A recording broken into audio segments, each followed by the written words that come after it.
امام ابن حجر اسقلانی رحمۃ اللہ تعالی علیہ کا مکمل نام احمد بن علی بن محمد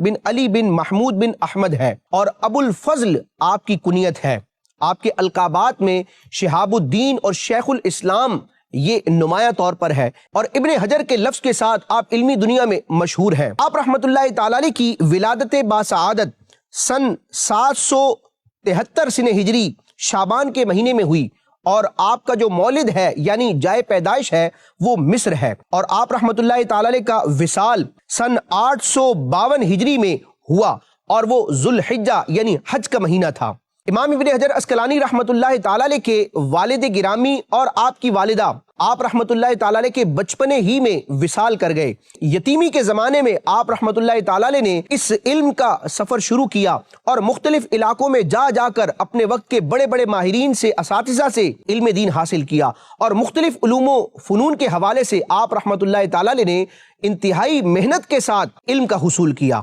آپ کے ویسے تو بہت سارے اساتذہ تھے، لیکن بنیادی طور پر دو شخصیات کا نام نمایاں طور پر تحریر کیا گیا۔ چنانچہ امام ابن حجر اسقلانی رحمۃ اللہ تعالی علیہ کے ایک استاذ حافظ زین الدین عراقی رحمۃ اللہ تعالی علیہ ہیں، جو اپنے وقت کے بہت بڑے محقق اور امت کے بہت بڑے امام ہیں۔ اسی طرح حافظ سراج الدین بلقینی رحمۃ اللہ تعالی علیہ یہ بھی امام ابن حجر اسقلانی رحمۃ اللہ تعالی علیہ کے اساتذہ میں شمار ہوتے ہیں۔ آپ رحمۃ اللہ تعالی علیہ نے ساری زندگی علم دین کی خدمت کی، اور اپنی تقریر کے ذریعے اور بالخصوص اپنی تدریس اور تحریر کے ذریعے امت کو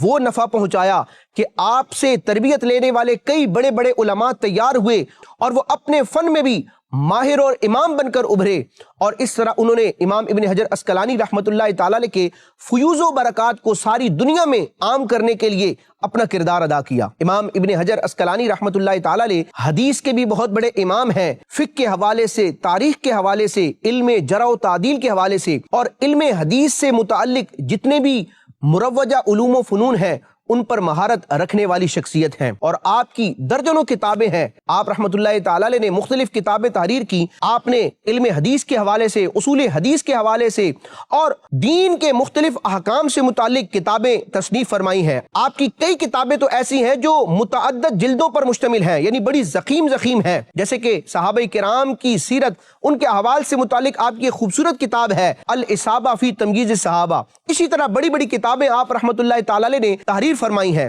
لیکن علمی دنیا میں امام ابن حجر اسقلانی رحمۃ اللہ تعالی علیہ کی وہ کتاب جو آپ کی شہرت اور مقبولیت کا ایک بہت بڑا سبب ہے، وہ بخاری شریف کی شرح فتح الباری ہے۔ جی ہاں مدنی چینل کے ناظرین، امام ابن حجر اسقلانی شافعی رحمۃ اللہ تعالی علیہ کو امت کے علماء میں یہ اعزاز بھی حاصل ہے کہ آپ نے بخاری شریف کی طویل عربی زبان میں تحقیقی شرح تحریر فرمائی ہے، جو کئی جلدوں پر موجود ہے۔ بہت ضخیم انداز میں آپ رحمۃ اللہ تعالی علیہ نے بخاری شریف میں بیان کردہ معانی کو، مطالب کو، شرعی احکامات کو بیان فرمایا ہے، اور بخاری شریف کے مختلف مقامات پر جو علمی ابحاث تھیں، جو بظاہر پیچیدگیاں نظر آتی تھیں، ان کو آپ نے حل فرمایا، اور امت کے آنے والے علماء کے لیے ان علوم کی پیچیدگیوں کو آپ نے حل فرمایا، اور اپنے علمی مشاغل کے ساتھ ساتھ، درس و تدریس اور تصنیف کے ساتھ ساتھ اپنی نفلی عبادت کو بھی جاری رکھا۔ نفلی عبادت سے